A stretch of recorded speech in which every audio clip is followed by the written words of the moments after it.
आज अपराह्न स्थानीय गांधी पड़िया बाइक चोरी सन्देह में 4 जन को निर्धूम छेचिंट स्थानीय लोके।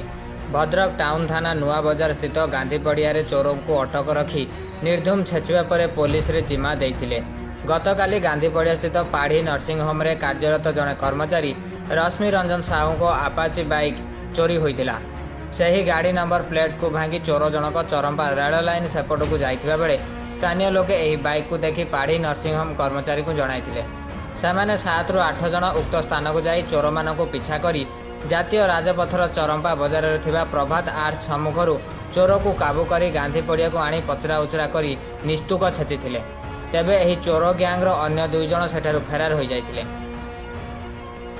भद्रकरू अनिता दास को रिपोर्ट BUJ न्यूज।